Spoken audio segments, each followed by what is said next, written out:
So today actually started out pretty good. An episode of Book of Boba Fett in which Mandalorian came back. Um, it was announced that one of the justices of the Supreme Court is retiring, and while it won't change the 6-3 minority that we have, it will at least we won't have to risk Breyer, who was appointed by Clinton, yeah, dying when Trump gets back in 2024, and we all know it's going to happen. Um, and then being replaced by someone shittier, so we'll be able to replace it with a liberal judge. And today, while I was on my break, found out that Nina Turner is running again for Congress. I cried when I found that out while I was on my break to the point where someone actually had to ask, like, "Sir, are you all right?" I just got some good news. Um, so this is from U.S. News. Progressive Democrat Nina Turner is making another run at a Cleveland area U.S. House seat in Ohio. Former state senator and top surrogate for Bernie Sanders' presidential campaign announced Wednesday. Turner, 54, launched her rematch against U.S. Representative Shontel Brown in a video that pledged she will be a fighter for struggling working class families. America is act. I'm not good at. I'm very good at doing impressions of men. I will admit I am terrible at impressions of women, so I'm sorry. This is the best I can do. America is at crossroads, wrestling between two futures. Do we sacrifice the poor, the working poor, and the fairly middle class to protect the ultra wealthy, or do we treat our people as America's greatest asset and ensure everyone has a real chance to live a good life? Hello, somebody. Okay, the last part wasn't in there, but I want to add that. Yes. Brown, who chairs the I'm going to try to pronounce this, Cuyahoga County Democratic Party, prevailed in a special election primary against Turner last year that drew national attention as a proxy for the future of the Democratic Party. So, some people have reasons as to why she lost. Part of it was because it was a special election. Like some people can, some jobs uh, will give you the day off. Like I remember during the 2018 midterms, back when I was working at Amazon, they actually said, "Hey, dude, do you want to leave early so you can go vote?"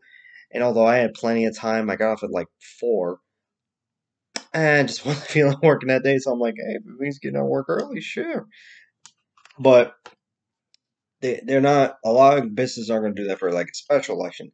Plus, there was a lot of smearing about against Nina Turner, saying that she was because she talked trash about Biden. But and also the fact that she was basically 2021 obviously wasn't an election year except for special elections. Yeah. Okay. Yeah. Yeah. Star Wars Republic. Um. So because basically there was like so few elections last year, the Democratic establishment was able to focus on promoting Chantel Brown. Basically defeat her with smears. Now, because Chantel Brown will have the incumbency advantage, it's going to be an uphill battle, but the Democratic Party's resources are going to be split because it's election year. So they're going to have to. So instead of focusing all their money on Chantel Brown, they're going to have to divide it. They're going to have to ration it for Chantel Brown and against Nia Turner. So she's going to. So it's sort of like evens it out, I guess. I'm not saying that she's definitely going to win, but I am going to donate to her whenever I can. I do get paid tomorrow. I'm broke today. Brown mustered enough support from establishment Democrats.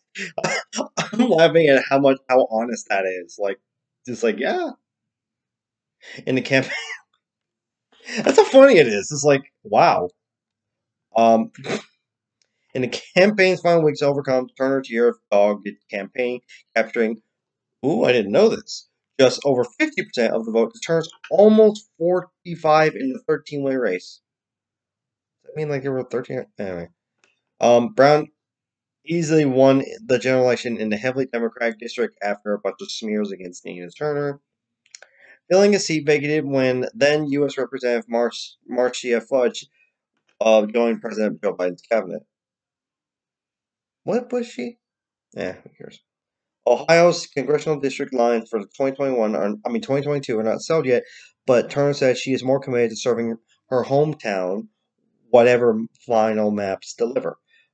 Turner's policy position includes support for $50 an hour, minimum wage, Medicare for all, and expanded public education from pre-kindergarten to college. This is such great news. I actually was starting to think that because earlier after her loss, I'm doing something with the uh earlier after her loss to Brown, she said she had some news, and we're like, "Ooh, are you running for Senate? Are you gonna run? Are you gonna say you're gonna do a rematch?" Turns out she was just joining TYT, which I don't mind, but that was like, you got me all my work. You got me worked up.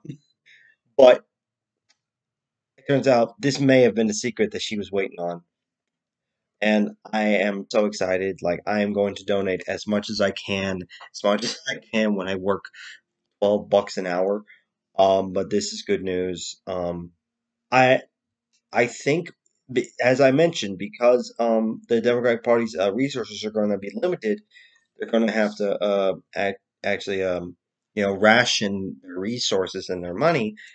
It's going to be an uphill battle for. It's going to be because Chantel Brown has the incumbent advantage.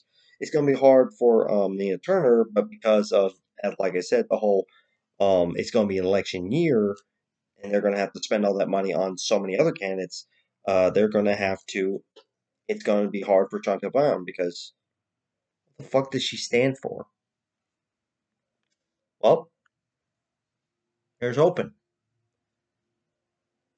Here is hoping. I mean, let's hope that we can get Nina Turner to Congress. And maybe one day, I don't know about 2024, maybe 2028, don't know. I mean, it's like I'm all for Marianne Williamson. Like, I'm conflicted, like who to support to primary Biden or even run for president as part of the Bernie wing. Should we support Nina Turner or Marianne Williamson? Because, well, um, Marianne Williamson will face less hate, although she will face some anti-Semitism because she's Jewish, than Nina Turner, black woman.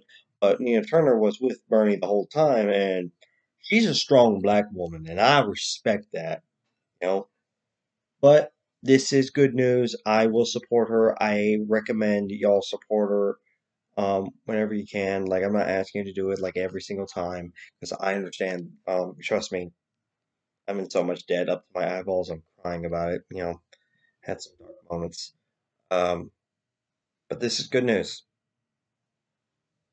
Nina Turner is not like these fuckface funk clown heels, shit heels. She's an actual progressive woman. And I never got to meet her, but I'm glad that I got to see her back in Atlanta back in 2019. She used to say she said at that rally, "Come on, somebody," but now she's saying, "Hello, somebody." You know, let's hope we can get her into Congress. Stay awesome, stay progressive, support Nina Turner, and may the force be with you.